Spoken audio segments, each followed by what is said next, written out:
Hi hello friends, welcome back. இன்னைக்கு நம்ம லாப்ஸி recipe எப்படி செய்யலாம் தான் பார்க்க போறோம். நல்ல ஒரு ஸ்வீட் ரெசிபி, ஒரு கோதுமையை வச்சு ரொம்பவே கம்மியான இன்கிரீடியன்ட்ல ரொம்ப சீக்கிரமா ரொம்ப குயிக்கா பண்ணக்கூடிய ஒரு ஸ்வீட் ரெசிபி. ரொம்ப சிம்பிளா வந்து பண்ணிடலாம். கண்டிப்பா ஃபுல் வீடியோ பார்த்து ட்ரை பண்ணி பாருங்க. முதல்ல இந்த ரெசிபி செய்யறதுக்கு வந்து நம்ம இந்த கோதுமையை வந்து வேக வைக்கணும். வேக வைக்கிறதுக்காண்டி நம்ம குக்கர்ல தான் வேக வைக்க போறோம். அதனால ஸ்டவ்ல வந்து குக்கர் வந்து எடுத்து வச்சுட்டு ஒரு 3 டேபிள் ஸ்பூன் வந்து நெய் வந்து சேர்த்துக்கோங்க. நெய் வந்து சூடாக ஆரம்பிச்சக்கு அப்புறமா நம்ம கோதுமை வந்து நம்ம சேர்த்துக்கலாம். கோதுமை வந்து நான் 1 கப்பு கோதுமை வந்து நான் சேர்த்துக்கிட்டேன். 1 கப்புங்கும்போது 250 எம்எல் தண்ணி பிடிக்கிறது கப்பு தான் வந்து 1 கப்பு. வெயிட்ல சொல்லணும்னா ஒரு 220லிருந்து ஒரு 230 கிராம் வந்து நமக்கு 1 கப்பு கோதுமை வந்து இருக்கும். நம்ம கோதுமை வந்து உடைச்ச கோதுமை தான் வந்து பயன்படுத்துறோம். முழு கோதுமை வந்து பயன்படுத்தக்கூடாது இந்த ரெசிபிக்கு. உடைச்ச கோதுமை தான் பயன்படுத்தணும். உடைச்ச கோதுமையும் 2 வெரைட்டி இருக்கு. ஒன்னு வந்து ஓரளவுக்கு பெரிய பெரிய சைஸை தான் வந்து உடைச்சிருக்கும். இப்போ நான் பயன்படுத்துற கோதுமை அந்த கோதுமை தான். அந்த கோதுமையை வச்சு நம்ம இந்த ரெசிபி வந்து செஞ்சோம்னா நம்மளுக்கு சாப்பிடும் போது ரொம்பவே நல்லா இருக்கும். சாப்பிட்றதுக்கு அந்த ஃபீல் வந்து நல்லா இருக்கும். இதோட இன்னும் ரொம்ப சின்ன சின்னதாக உடைச்ச கோதுமை இருக்கு. அது வந்து ரொம்ப குருணையா இருக்கும். அதை வச்சு நம்ம உப்புமா கூட நம்ம பண்ணலாம். அந்த மாதிரி நம்ம பண்ணலாம். இந்த கோதுமையை வச்சு கஞ்சி கூட பண்ணுவாங்க. நம்ம இன்னைக்கு ஓரளவுக்கு பெரிய சைஸ் உடைச்ச கோதுமை தான் வந்து நம்ம எடுத்திருக்கோம். கோதுமையை வந்து நம்ம நெய்யோட நல்லா வந்து வதக்கி விடணும். கோதுமையோட பச்சை வாசனை போற மாதிரி ஸ்டவ்வை வந்து மீடியம் ஃப்ளேம்ல வச்சு ஒரு 2 நிமிஷத்துக்கு நல்லா வந்து நீங்க வந்து நெய்யோட வதக்கி விட்டீங்கன்னா நம்மளுக்கு இந்த கோதுமையோட பச்சை வாசனை போய் நம்மளுக்கு இந்த ரெசிபிக்கு வந்து நல்ல ஒரு வாசனையும் நல்ல ஒரு ஃப்ளேவரும் நல்ல ஒரு டேஸ்ட்டும் வந்து கண்டிப்பாக கொண்டு வரும். நெய்யோட நல்லா வந்து ஒரு 2 நிமிஷத்துக்கு கோதுமையை வந்து வதக்கி விட்டுக்கோங்க. வதக்கி முடிச்சக்கப்புறமா இந்த கோதுமையை வந்து வேக வைக்கிறதுக்கு நம்ம வந்து தண்ணி வந்து ஊற்றிக்கிறோம். கோதுமையை வேக வைக்கிறதுக்கு அப்படி வந்து நம்ம அரிசியை வேக வைக்கிற மாதிரியே தான் 1 கப்பு கோதுமைக்கு வந்து ஒரு 3 கப்பு தண்ணி வந்து நம்ம சேர்த்துக்கிட்டோம்னா, அதாவது நம்ம எந்த கப்பில் கோதுமை எடுத்தோம்னா அதில் வந்து ஒரு 3 கப்பு நம்ம தண்ணி சேர்த்து நம்ம வந்து ஒரு 6 விசில் விட்டோம்னா நம்மளுக்கு கோதுமை வந்து நல்லா வந்து வெந்துடும். 3 கப்பு தண்ணிங்கிறதுக்கு பதில் ஒரு 3 கப்புக்கும் கொஞ்சம் ஒரு 30 எம்எல் கூட வந்து ஒரு 3 கப்புங்கும் போது 750 எம்எல் வந்து நம்மளுக்கு தண்ணி வந்து வரும். நான் வந்து ஒரு 780 எம்எல் வந்து தண்ணி சேர்த்து அந்த கோதுமையோட தண்ணியை நல்லா மிக்ஸ் பண்ணி விட்டுட்டு விசில் போட்டு மூடி போட்டு நம்ம வந்து ஒரு 6 விசில் சொன்ன மாதிரியே நம்ம விட்டுக்கிடுவோம். நீங்கள் 6 விசில் நீங்கள் விட்டீங்கன்னா நம்மளுக்கு கோதுமை நல்லா வந்து வெந்துடும். நான் தண்ணி வந்து கொஞ்சம் கூட சேர்த்ததுக்கு காரணம் என்னன்னா நம்ம வந்து கொஞ்சம் தண்ணியாக இருந்தால் தான் அடுத்து வந்து நம்மளுக்கு சட்டியில் மாற்றி வதக்கும் போது நம்மளுக்கு வந்து அடி பிடிக்காமல் இருக்குங்கிற காரணத்துக்காண்டி நான் தண்ணி வந்து ஒரு 30 எம்எல் கூட வந்து சேர்த்துக்கிட்டேன். நீங்களும் அதே மாதிரி சேர்த்துக்கோங்க.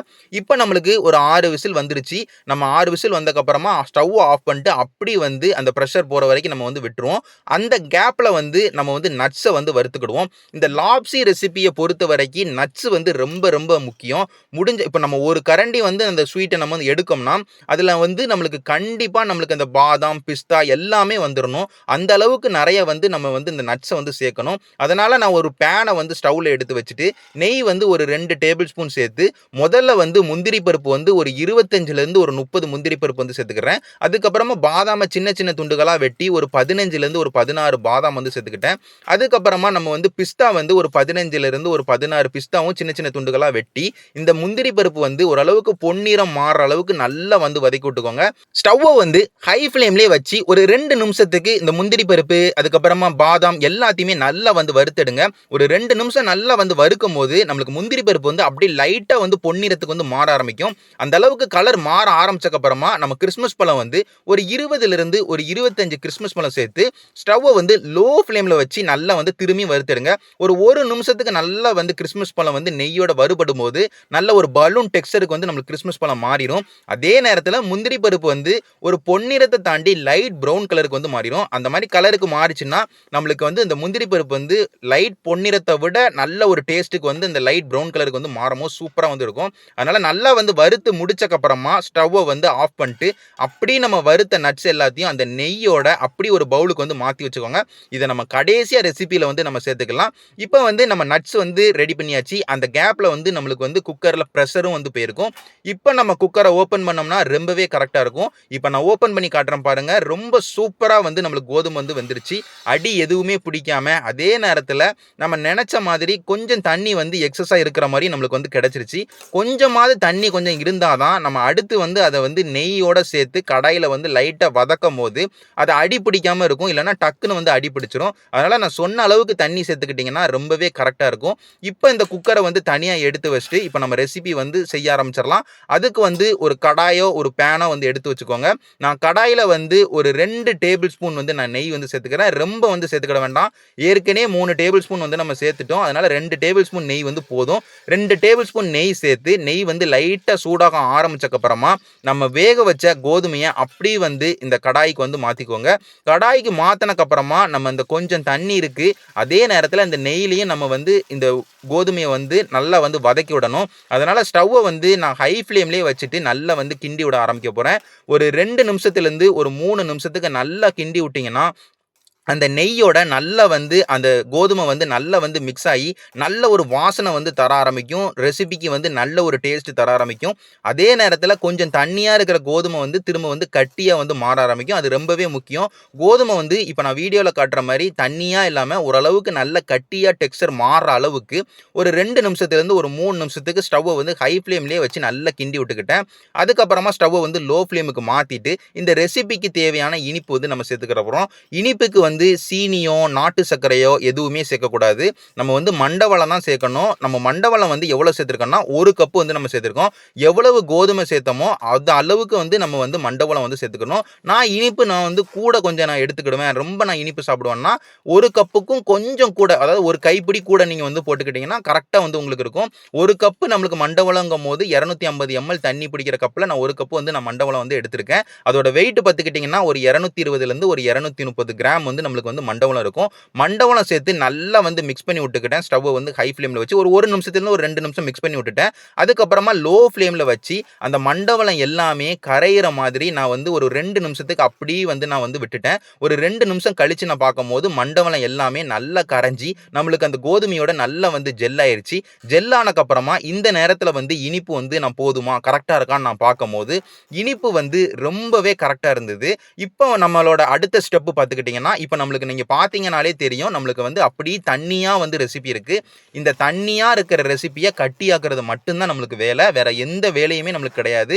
நம்ம வந்து ஸ்டவ்வ வந்து ஹை ஃப்ளேம்ல வச்சு கிண்டி விட்டுக்கிட்டே இருக்கணும். அதாவது நல்ல கட்டியா ஒரு டெக்ஸ்சர் வர வரைக்கும் நம்ம கிண்டி விட்டுக்கிட்டே இருக்கணும். நீங்க வந்து கரண்டிய வச்சு வேகமா கிண்ட மாட்டேன், நான் கொஞ்சம் மெதுவா தான் கிண்டுவேன் அப்படின்னு நீங்க நினைச்சீங்கன்னா, நீங்க வந்து லோ ஃப்ளேமுக்கோ இல்ல மீடியம் ஃப்ளேமுக்கோ வச்சு நீங்க கிண்டி விடுங்க. நான் குயிக்கா பண்ணணுங்கிறதுக்காண்டி நான் கரண்டிய வச்சு கிண்டி விட்டுக்கிட்டே இருப்பேங்கிற காரணத்துக்காண்டியும் நான் ஹை ஃப்ளேம்லயே வச்சு நல்லா கட்டியா ஒரு டெக்ஸ்சர் ஆகிற அளவுக்கு நான் கிண்டி விட்டுக்கிட்டே இருந்தேன். ஒரு 2 நிமிஷத்திலிருந்து ஒரு 3 நிமிஷத்திலேயே நம்மளுக்கு நல்லா கெட்டியாக ஆரம்பிச்சக்கு அப்புறமா நம்ம வந்து ஏலக்காய் பொடி வந்து ஒரு 1/2 டீஸ்பூன் வந்து நான் ஏலக்காய் பொடி வந்து சேர்த்துக்கிட்டேன். ஏலக்காய் சேர்த்தக்கு அப்புறமா திரும்பியும் நல்லா வந்து கிண்டி விடுங்க. நம்மளுக்கு நல்லா கட்டியாகணும். கிட்டத்தட்ட அல்வா மாரி நல்லா கட்டியாகணும். அதனால ஏலக்காய் பொடி சேர்த்தக்கு அப்புறமாவும் ஹை ஃப்ளேம்லயே வச்சு நல்லா கிண்டி விட்டுக்கிட்டே இருந்தேன். இப்போ நீங்க வீடியோல பார்க்குற மாரி ஓரளவுக்கு எனக்கு நல்லா கட்டி ஆயிடுச்சு. இந்த ஸ்டேஜ்ல வந்து நான் லோ ஃப்ளேமுக்கு வந்து மாறிக்கிறேன். இதுக்கப்புறம் நம்ம வந்து ஹை ஃப்ளேம்ல கிண்டி விட்டோம்னா நம்மளுக்கு அடி பிடிச்சிரும். ஏன்னா நம்மளுக்கு வந்து தண்ணி எல்லாமே வத்தி ஓரளவுக்கு நல்லா கட்டி ஆயிடுச்சு. இந்த ஸ்டேஜ்ல வந்து நான் லோ ஃப்ளேமுக்கு மாத்திட்டு நம்ம ரெடி பண்ணி வச்ச அந்த நட்ஸ் எல்லாத்தையுமே அந்த ரெசிபியோட நம்ம சேர்த்து திரும்பி நல்லா வந்து கிண்டி விட்டுக்கிறேன். இன்னும் நல்லா கட்டியாகணும் அப்படிங்கிறதுக்காண்டி நான் ஸ்டவ்வ வந்து லோ ஃப்ளேம்லயே வச்சுட்டு ஒரு 2 நிமிஷத்துக்கு மட்டும் நல்லா கிண்டி விட்டோம்னா நம்மளுக்கு அல்வா மாதிரி நல்லா கட்டியா வந்து கிடைச்சிரும். நெய்லாம் எதுவுமே சேர்த்துறாதீங்க. ஏன்னா நம்ம வந்து கோதுமை வேக வைக்கும் போதும் நம்ம நெய் சேர்த்துருக்கோம். அதுக்கப்புறமா முதல்ல வந்து நெய் சேர்த்து தான் நம்ம ஆரம்பிக்கவே செஞ்சோம். அதனால எக்ஸஸா நெய் சேர்த்துக்கிட்டிங்கன்னா ரொம்ப நெய்யா இருக்கிற மாதிரி வந்து நம்மளுக்கு ரெசிபி வந்து மாறிடும். அதனால நெய் எதுவுமே சேர்க்காம நட்ஸை மட்டும் சேர்த்துட்டு நல்லா கிண்டி விட்டுக்கிட்டே இருங்க. ஒரு 2 நிமிஷத்திலேயே இப்போ நான் வீடியோவில் காட்டுற மாதிரி இந்த மாதிரி டெக்ஸ்சருக்கு வந்து மாறிடும். இந்த மாதிரி ஒரு கன்சிஸ்டன்சிக்கு கட்டியாக வந்து அது விழ ஆரம்பிச்சிருச்சு, கரண்டியை விட்டு பிரிய விழ ஆரம்பிச்சிருச்சுன்னா உங்களுக்கு சூப்பராக வந்து இந்த ரெசிபி வந்து கிடைச்சிருச்சுன்னு அர்த்தம். கண்டிப்பாக வீட்டில் ட்ரை பண்ணி பாருங்க. ஒரு கோதுமையை வச்சு சிம்பிளா பண்ணக்கூடிய ஒரு ரெசிபி. குஜராத் சைட்லலாம் இது வந்து ஒரு ஸ்வீட் ரெசிபியா ஃபெஸ்டிவல் டயத்துல வந்து செஞ்சு சாப்பிடுவாங்க. ஒரு சூப்பரான ஒரு ரெசிபி, ஈஸியா பண்ணக்கூடிய ரெசிபி. வீட்ல உள்ள எல்லாருக்குமே செஞ்சு கொடுத்தீங்கன்னா எல்லாருமே விரும்பி சாப்பிடுவாங்க. திரும்ப திரும்ப வேணும்னு வந்து கேட்பாங்க. அவ்வளவு டேஸ்டா இருக்கும். நான் இதே மாதிரி இன்னொரு சூப்பரான ரெசிபியோட உங்க எல்லாரையுமே வந்து பார்க்குறேன். நன்றி.